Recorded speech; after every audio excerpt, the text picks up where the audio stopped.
सहनाववतु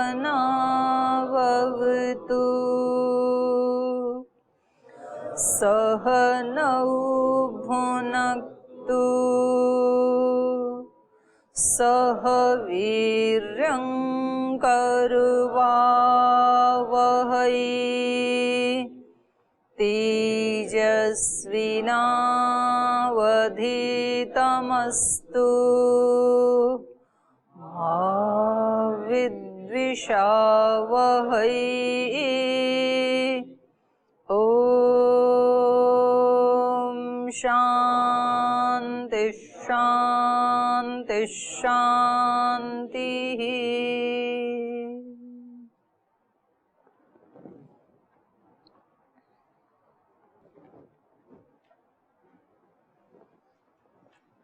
तो दूसरी वाली संपद शुरू करनी थी आज।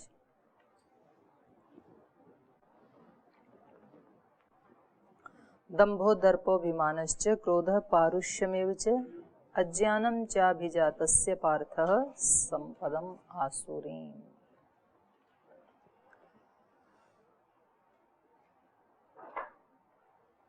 तो ये दोनों संपद भगवान ने अर्जुन के सामने रख दी। दोनों प्रकार की संपदाएं एक मनुष्य के अंदर भी होती हैं और अलग अलग मनुष्यों के अंदर भी होती हैं।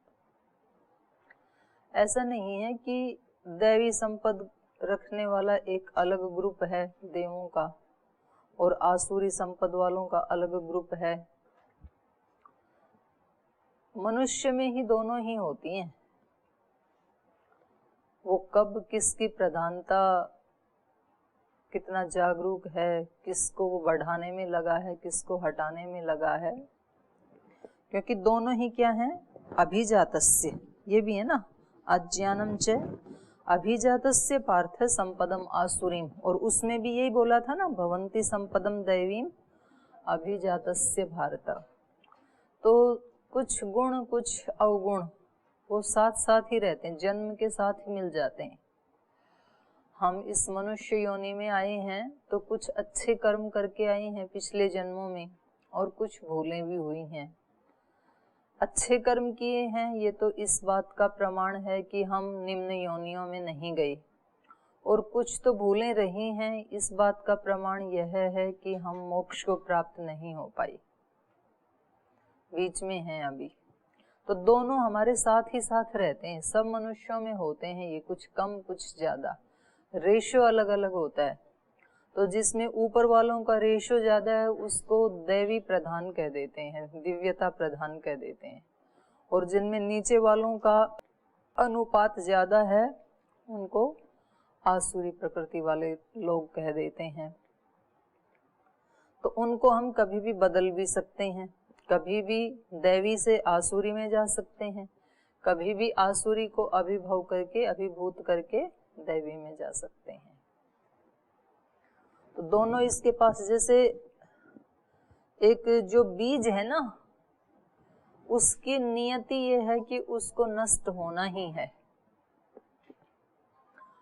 चाहे तो वो जमीन में जा करके अपने आप को मिटा दे, और चाहे तो उसको भून करके उसको दग्ध बीज कर दें तो भी उसको नष्ट होना है, या उसको जमीन में बो दें तो मिट्टी में मिलने के बाद भी उसको नष्ट होना है, या फिर उसको हम भूने भी नहीं, अलमारी में रख दिया हमने ऐसे ही, उसको अलमारी में रखेंगे तो भी नष्ट होगा, उसमें कोई घुन लग जाएगा, कीड़ा लग जाएगा, है ना। तो अब तीन ऑप्शन है, लेकिन बीज को नष्ट होना है जरूर। तो ऐसे ही हमारे इसको, शरीर को और संसार को तो नष्ट होना है जरूर, लेकिन इसको किस दिशा में लगाएं। अब बीज को यदि जमीन में बोएंगे तो भी मिटेगा वो, लेकिन अपने जैसे अनेकों पैदा कर देगा। बीज से यात्रा शुरू हुई थी और बीज पे वापस चली जाएगी। बीज से अंकुर बनेगा, अंकुर से पौधा बनेगा, पौधे से फिर उसमें दोबारा फल आएंगे, फूल आएंगे, फिर वो पकेंगे और फिर से बीज बन जाएंगे। तो नष्ट कुछ भी नहीं हुआ एक दृष्टि से देखें तो, बल्कि वृद्धि हो गई। तो दैवी संपद ऐसी ही है। दैवी संपद के लिए भी एक बार साधक को अपने आप को मिटाना पड़ता है, अपने अहंकार को, अपनी इच्छाओं को, कामनाओं को, अस्तित्व को। तो अपने आप को खो के ही तो दूसरे को पाया जाता है ना। तो भगवान को भी पाने के लिए पहले खुद को खोना पड़ता है साधक को। जब हम थे तब प्रभु नहीं, अब प्रभु है, हम नहीं। तो जब तक अहंकार होता है तब तक भगवान नहीं है, और जब भगवान होता है तो मैं नहीं होता है। फिर तो खोना तो इसमें भी है और खोना संसार में भी है। तो बीज जो मिट्टी में नहीं मिला उसको किसी ने भी भून के उसका भुगड़ा खा लिया। भुगड़ा समझते हैं क्या? भुना हुआ चना। और धानी भुना हुआ जौ, इसको धानी बोलते हैं। और खील भुना हुआ चावल। तो उसको खीर नहीं, खील ले। मिटना तो बाहर भी है बीज को, पर वो उसने भुना और खा लिया, बस खत्म, आगे उसकी कहानी। लेकिन मिट्टी में मिला तो अनंत गुणा होता है। तो ये चॉइस हमारे हाथ में, किसको चुनना है हमें। दैवी संपद को भी चुन सकते हैं, वहां भी अपने आप को मिटाना होता है। आसुरी संपद को भी चुन सकते हैं, वहां भी अपने आप को मिटाना होता है। लेकिन एक में मिट करके भी हम अनंत गुणा हो जाते हैं। एकम बीजम बहुधा यह करोति, बीज को ही वो बहुधा करता है। और नहीं तो भोग्य वस्तु बन गए तो भोगा ने भुगता वह में। हम क्या भोगों को भोगेंगे, भोग ही हमें भोग लेते हैं। तृष्णाएं जीर्ण नहीं होती हैं, हम जीर्ण हो जाते हैं। हम तृष्णाओं को पूरा करते करते हम कहते हैं इसको पूरा कर देते हैं तो ये जीर्ण हो जाएंगी। वो तो जीर्ण नहीं होते, वो तो नित्य युवा हैं, हम जीर्ण हो जाते हैं। चलिए आज इसको पढ़ते हैं। कोई प्रश्न तो नहीं है कल का? कल तो सारा पाठ प्रश्न में ही बीता था। हाँ, माइक दो इनको, बैठ के पूछ लो, बैठ के पूछ लो। बहन जी, कल की जो चर्चा हो रही थी ध्यान का बारे में, उसी संबंध में थोड़ा पूछना जानकारी है। आप पूछो ना। जैसे कोई सुबह सुबह बैठ के बोलते ध्यान करते हैं, उनमें से तो कुछ का होता होगा ध्यान, परंतु योग दर्शन में जो अष्टांग योग के बारे में बोला गया है, तो जब तक इंद्रिय निग्रह नहीं होता है, अपरिग्रह नहीं रहता, उसका बाद तो ध्यान नहीं होता है। तो क्योंकि विषय से इंद्रिय हटने से ही ध्यान लगेगा। एक विषय में निरंतरता सहित यदि मन टिकेगा तो फिर ध्यान होता है। जैसे तत्र एकतानता, तत्र प्रत्येक एकतानतम ध्यानम। तो जब तक हम प्राणायाम को निग्रह का, इंद्रिय निग्रह का पहले प्राणायाम नहीं करते हैं, क्योंकि अष्टांग योग प्रत्यय का मतलब क्या है? तत्र प्रत्येक एकतानता, प्रत्यय एकतानता। हाँ, प्रत्येक तानता ध्यानम। अर्थात एक चीज में लगातार यदि हमारा विचार रहता है। प्रत्यय मतलब क्या होता है? प्रत्येक ज्ञान, ज्ञान, एक ही ज्ञान का तारतम्य बना रही। तो सुबह जो भी ध्यान में बैठते हैं, अलग अलग विषय में विचार में आता है, कोई भी सो जाते हैं, चित्त तो आराम लगता है, शांत थोड़ा रहता है, लेकिन वो तो ध्यान नहीं होता है। ये क्या कम उपलब्धि है? इतनी देर के लिए चित्त शांत रहता है, ये क्या कम उपलब्धि है?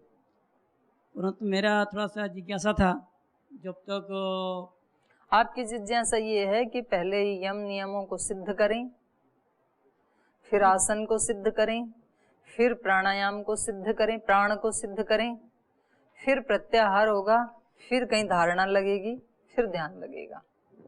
नहीं तो मिनिमम प्राणायाम यदि होगा या श्रद्धा वीर्य इत्यादि जो समाधि का जो पाठ में अलग अलग जो एकाग्रता के लिए जो बताया गया, इसी प्रकार कोई यदि हमें थोड़ा सा तो अब कल से जो जो बिना इन साधनों के ध्यान करें उन सबको आप उठा दें। ध्यान तो ज्यादा समय तो नहीं रहेगा, थोड़ा समय 5-10 मिनट तो रह सकता है, लेकिन 2-3 घंटा 1 घंटा जो बोलते हैं हम ध्यान होता है, वो एक्चुअली इस बारे में थोड़ा जानकारी।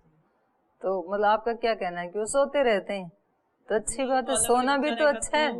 कम से कम झगड़ा तो नहीं कर रहे हैं किसी के साथ, किसी को गाली तो नहीं दे रहे हैं कम से कम। आनंद में तो है, सोने दो, कोई बात नहीं है ना।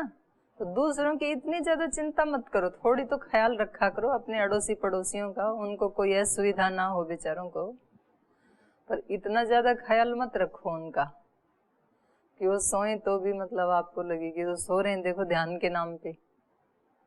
अच्छी बात, सोना भी अच्छा है, सो जाया करो, ठीक है। जल्दी संतुष्ट हो गए आप तो, धर्मात्मा ब्रह्मचारी हैं।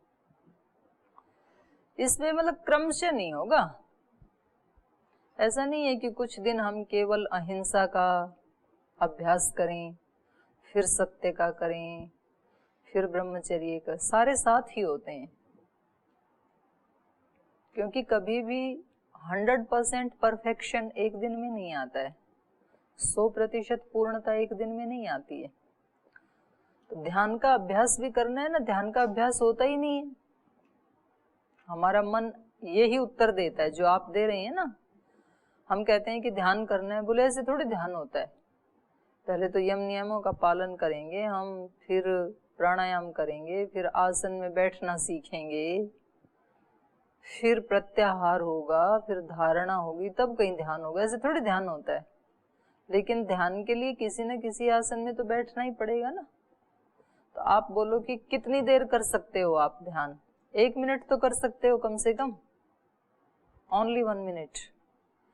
1 मिनट के लिए तो कोई एक ज्ञान बना रहे, वो ईश्वर का बना रहे या सत्य का बना रहे, पवित्रता का बना रहे, सेवा का बना रहे, करुणा का बना रहे, जिसको आप अच्छा मानते हो वो ही बना रहे, एक ज्ञान। 1 मिनट तो रह ही सकता है ना कम से कम। तो आप अपने मन को कहो कि ठीक है 1 ही मिनट बैठते हैं, निर्विचार की स्थिति में बैठते हैं, अब 1 मिनट कोई विचार नहीं करेंगे, बिल्कुल अपने स्वरूप में। तो 1 मिनट तो कोई भी व्यक्ति बैठ सकता है।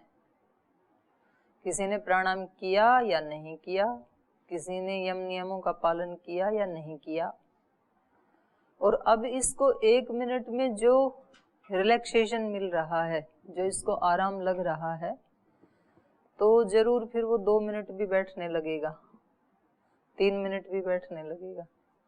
और फिर जब उसको ये पता लगेगा कि तू तो कुछ भी नहीं करता है, प्राणायाम आदि भी नहीं करता है, तब भी तेरे को 1 मिनट बैठना कितना अच्छा लगा, और यदि तू पीछे वाले का भी पालन करेगा तो और भी अच्छा लगेगा, तो उसको भी करेगा। तो कहीं से भी व्यक्ति शुरुआत करे ना तो उसको करने दो। अगर वो डायरेक्ट ध्यान से ही शुरुआत कर रहा है, अभी हम नियम जानता ही नहीं है, तो करने दो, कोई बात नहीं है। तो आप उसको सहायता तो कर सकते हैं, उसको बता तो सकते हैं, लेकिन कुछ तो कर ही रहा है ना।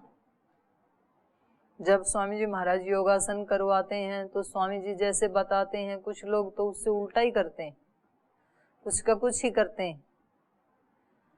तो स्वामी जी अभी तो नहीं कहते हैं, अभी थोड़ा ध्यान दे रहे हैं। शुरू में जब बिल्कुल ये शुरू ही किया था संगठन, तो स्वामी जी कहते थे कि गर्दन नहीं हिलाना, पेट पेट हिलाना है, कंधे नहीं हिलाना। फिर थोड़ी देर में अपने आप ही कहते थे कि चलो ना भी समझ में आए तो कुछ ना कुछ तो हिल ही रहा है ना। तो गर्दन हिल रही है, कंधे हिल रहे हैं, तो भी कहीं ना कहीं का तो व्यायाम हो ही रहा है, करने तो कोई बात नहीं। तो धीरे धीरे फिर उसको ठीक भी करते हैं, बताते भी हैं, दोनों काम साथ साथ करने हैं, ठीक है। ये योग और भोग ये ऐसी चीजें हैं कि ये भाषण से देने से या भाषण सुनने से नहीं आती हैं कभी भी। भोग भी ऐसा ही है, योग भी ऐसा ही है, करने से आती हैं वो। परफेक्शन इंद्रियों का तब बढ़ता है जब वो प्रैक्टिकल किया जाता है, उससे पहले इंद्रियों में कुशलता नहीं आती है। तो जब शुरू में व्यक्ति योग करेगा ना तो उससे भूलें होंगी ही, तो होने दो, फिर भी करो। करते करते ही अपने आप आपके अंदर पूर्णता आने लगेगी। जब व्यक्ति को ध्यान में बैठने के बाद भी उसका मन इधर उधर जा रहा है या नींद आ रही है, तो उसको खुद ही एहसास होगा कि मैं बैठ भी रहा हूं लेकिन मैं तो सो जाता हूं, तो क्या फायदा बैठने से। तो फिर वो खुद खोज करेगा अपने अंदर। बाहर के शास्त्र या बाहर के निर्देश कभी किसी व्यक्ति को ध्यान तक नहीं पहुंचा सकते।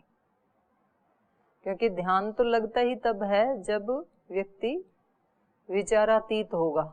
विचारों में है तब तक तो ध्यान नहीं लगेगा ना, तब तक वो श्रोता है उन विचारों का। व्युत्थान चित्त है जब तक वो किसी चीज को देख रहा है। कोई ऐसे ऐसे वो बना रखे हैं ना आजकल वीडियो ध्यान के,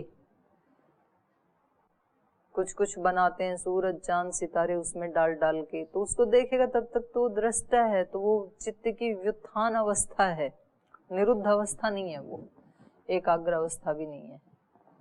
और कुछ सुनता है, जैसे निर्देश देते हैं, कुछ सुन रहा है, तब भी ध्यान की स्थिति नहीं है। ध्यान की तैयारी हो सकती है वो, ये साधक अपना मन बना रहा है अभी कि मुझे ध्यान करना है। ध्यान तो अब नींद को कोई मतलब कोई बोलता रहे तो कोई व्यक्ति उसके निर्देश के अनुसार नींद नहीं ले सकता है। नींद आएगी तो निर्देश नहीं सुन पाएगा। निर्देश सुन रहा है तब तक नींद नहीं आती है, सुन रहा है तब तक श्रोता है वो। उसको सोने से पहले कुछ अच्छा कोई वीडियो दिखाएं तो जब तक देख रहा है तब तक नींद नहीं है, वो नींद की तैयारी हो सकती है। तो कुछ ऐसे म्यूजिक बना रखे हैं कि रात को सोते समय उसको सुनते सुनते सोएं तो गहरी नींद आएगी, लेकिन जब नींद आएगी तब वो नहीं सुनेगा। तो ध्यान लगेगा तो ये निर्देश बंद हो जाएंगे बाहर वाले। तो हम किसी को ध्यान सिखा नहीं सकते हैं, ध्यान के दरवाजे तक ले जाके खड़ा कर सकते हैं, अंदर उसको खुद ही जाना पड़ता है। तो योग हमेशा प्रैक्टिकल होता है, थ्योरिकल नहीं होता है। थ्योरिकल भी होता है, एक सीमा तक होता है, लेकिन और किसी का प्रश्न है कोई?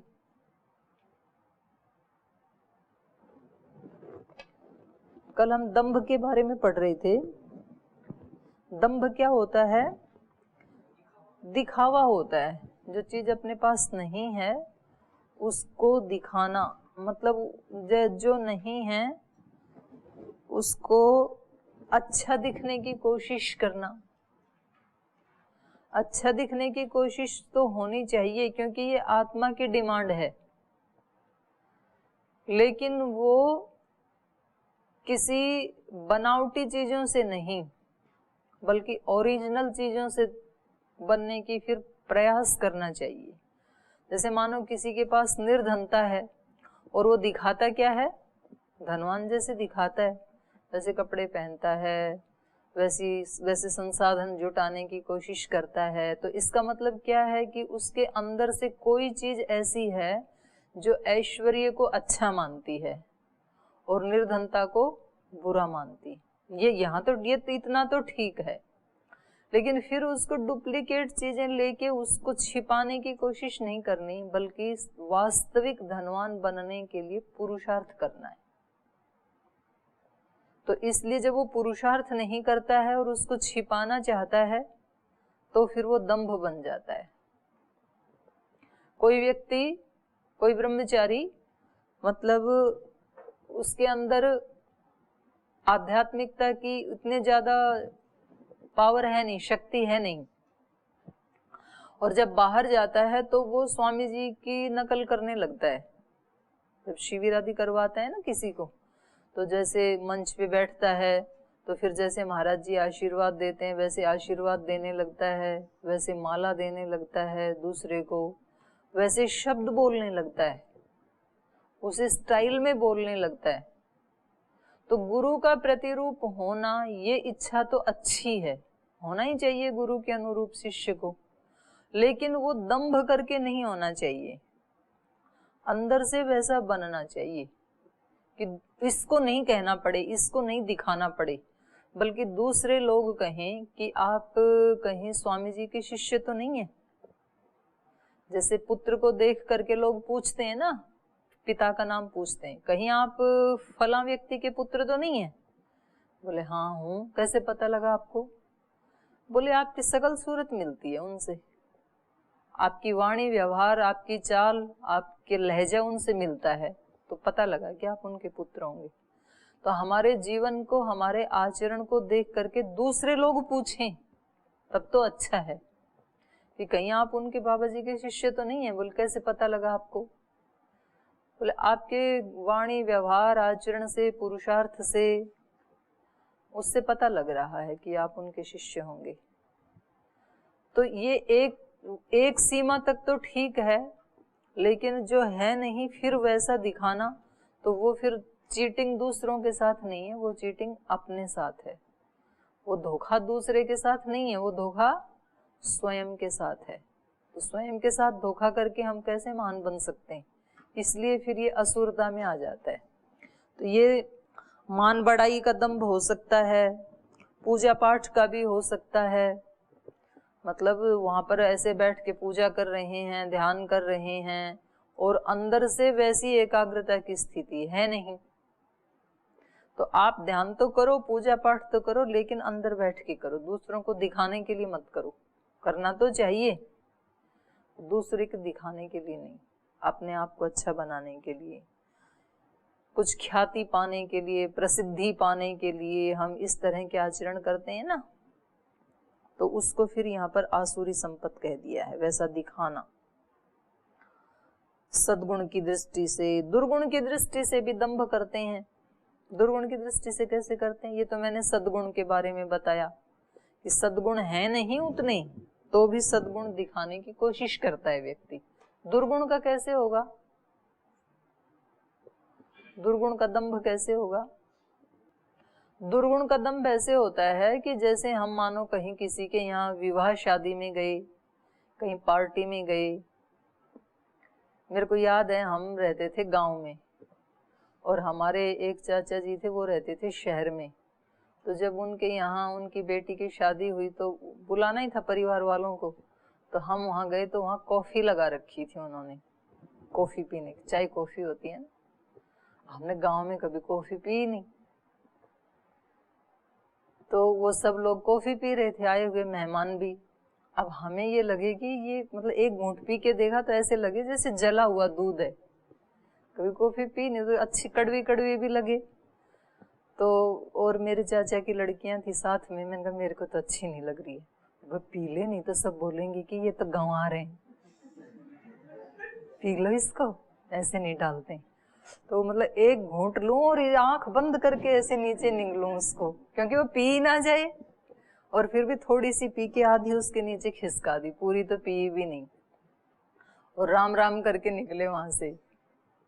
तो कभी हम कुछ चीजों को अच्छा नहीं मानते हैं तो भी इसलिए कर लेते हैं कि दूसरे लोग हमें अच्छा नहीं मानेंगे। मतलब उनकी दृष्टि में अपना बड़प्पन दिखाने के लिए दुर्गुण को भी अपना लेते हैं। शुरू में जो बच्चे बीड़ी सिगरेट आदि पीना सीखते हैं ना, वो ऐसे ही सीखते हैं। कॉलेज आदि में पढ़ते हैं ना, तो उस कॉलेज के जो दादा टाइप लड़के होते हैं, तो उनको इसी वो बाल बढ़ा लेंगे, चश्मा लगाएंगे, सिगरेट पिएंगे, इसलिए उनको लोग दादा मानते हैं, उनसे सब डरते हैं। तो ये बेचारा गांव से गया नया नया, अब वो इसको पकड़ते हैं, तो हम आपको अपने इस मंडली में शामिल कर लेंगे, लेकिन आपको एक सुट्टा लगाना पड़ेगा। ये डरता है, और लगाए तो इसको मतलब बेचैनी होती है, छींक आती है, खांसी आती है, क्या क्या होता है पता नहीं। बताते हैं ऐसे, बोलते बड़ी परेशानी होती है, लेकिन तो भी इसलिए करते हैं कि नहीं तो ये ना, ये प्रतिष्ठित जो मंडली है इससे बाहर कर दिया जाएगा, कुख्यात मंडली से, इसलिए कर लेते हैं। शराब भी उनको पिलाते हैं तो वो तो कड़वी होती है, तो शुरू में कड़वी लगेगी, तो भी इसलिए पी लेते हैं कि दूसरे पी रहे हैं तो हमारी भी इसमें शान बढ़ेगी। तो दुर्गुणों को भी कई बार हम किसके कारण अपना लेते हैं? दंभ के कारण।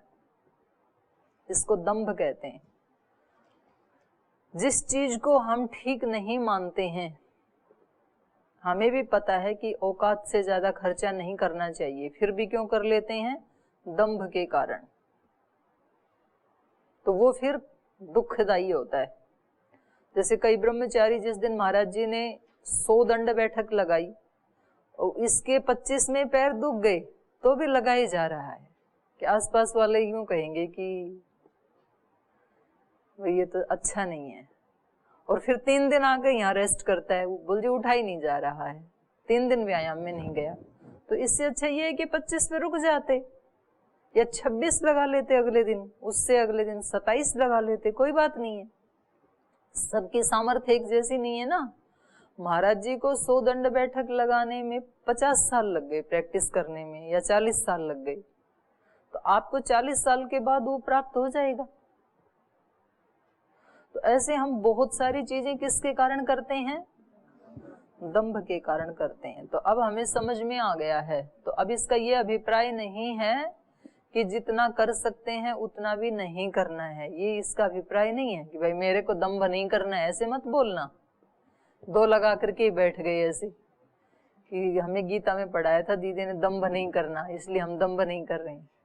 अपनी तरफ से पूरी कोशिश करनी है, पूरा पुरुषार्थ करना है, लेकिन जो नहीं है उसको दिखाने की कोशिश नहीं करना, नहीं तो वो हमारे लिए महंगा पड़ेगा। फिर कब तक दिखाएंगे हम जो हैं वो ही दिखाएं, उसके अतिरिक्त नकल करके ना दिखाएं किसी की।